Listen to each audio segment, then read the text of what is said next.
ఇంగ్లాండ్తో జరుగుతున్న మూడో టెస్టులో తొలి రోజును టీమిండియా సంతృప్తికరంగానే ముగించింది. టాస్ గెలిచి తొలుత బ్యాటింగ్ కు దిగిన తర్వాత సరైన స్టార్ట్ లభించకపోయినా తొలి రోజు ఆట ముగిసే సమయానికి 5 వికెట్ల నష్టానికి 326 పరుగులు చేసి పటిష్ట స్థితిలో నిలిచింది. ఈ మ్యాచ్ లో టీమిండియా కెప్టెన్ రోహిత్ శర్మ అలాగే స్టార్ ఆల్రౌండర్ రవీంద్ర జడేజా సెంచరీలతో చెలరేగారు. వీరితో పాటు తొలి మ్యాచ్ ఆడుతున్న యువ క్రికెటర్ సర్ఫరాజ్ ఖాన్ అద్భుతమైన హాఫ్ సెంచరీతో మెరిశాడు. చాలా కాలంగా దేశవాళీ క్రికెట్ లో అద్భుతమైన ప్రదర్శనతో డొమెస్టిక్ డాన్ బ్రాడ్ మ్యాన్ గా పేరు తెచ్చుకున్న సర్ఫరాజ్ టీమిండియాలో ప్లేస్ కోసం చాలా కాలంగా ఎదురు చూస్తున్నాడు. ఏళ్ల నిరీక్షణకు తెరపడుతూ గురువారం ఇంగ్లాండ్ తో ప్రారంభమైన మూడో టెస్టుతో సర్ఫరాజ్ ఖాన్ కు అవకాశం దక్కింది. అయితే తొలి మ్యాచ్ ఆడుతున్న సమయంలో ఒత్తిడి ఉండడం సహజం. పైగా సర్ఫరాజ్ కు దక్కిన హైప్ అతనిపై అంచనాలు మరింత ఒత్తిడి ఉంటుంది. ఇంత ప్రెజర్ లోను సర్ఫరాజ్ ఖాన్ అద్భుతంగా ఆడాడు. పైగా 48 బంతుల్లోని హాఫ్ సెంచరీ పూర్తి చేసుకుని తొలి టెస్ట్ మ్యాచ్ ఆడుతూ ఫాస్టెస్ట్ హాఫ్ సెంచరీ చేసిన తొలి భారతీయ ప్లేయర్ గా నిలిచాడు. మొత్తంగా 66 బంతుల్లో 9 ఫోర్లు 1 సిక్స్ తో 62 పరుగులు చేసి తొలి మ్యాచ్ లోనే సూపర్ సక్సెస్ అయ్యాడు. వేగంగా సెంచరీ వైపు అడుగులు వేస్తున్న సర్ఫరాజ్ జడేజా మిస్ కమ్యూనికేషన్ కారణంగా దురదృష్టవశాత్తు రన్అట్ అయ్యాడు.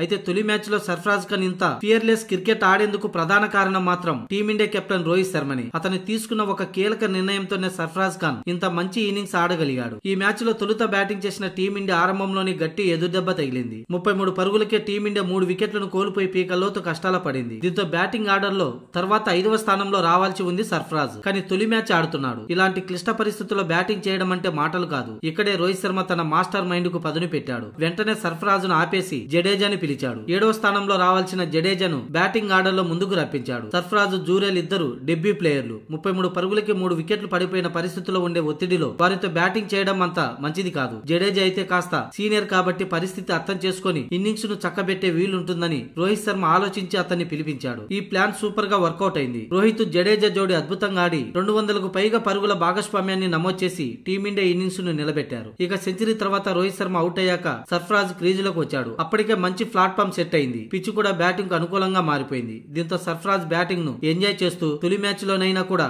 ఎలాంటి ఒత్తిడి లేకుండా ఫియర్లెస్ బ్యాటింగ్ తో హాఫ్ సెంచరీ చేసి తొలి టెస్ట్ ను తీపి గుర్తుగా చేసుకున్నాడు. ఒకవేళ అలా కాకుండా 33 పరుగులకి 3 వికెట్లు కోల్పోయిన దశలో సర్ఫరాజ్ ఖాన్ బ్యాటింగ్ కు వచ్చి ఉంటే ఖచ్చితంగా ఇంత ఈజీగా అయితే ఉండేది కాదు. ఇంగ్లాండ్ పేసర్లు స్వింగ్ చేస్తూ వరుసగా 3 వికెట్లను పడగొట్టి ఒత్తిడికి గురి చేశారు. దీంతో రోహిత్ శర్మ బ్యాటింగ్ ఆర్డర్ ను మార్చి తను తీసుకున్న నిర్ణయం సరైంది అనేది నిరూపితమైంది.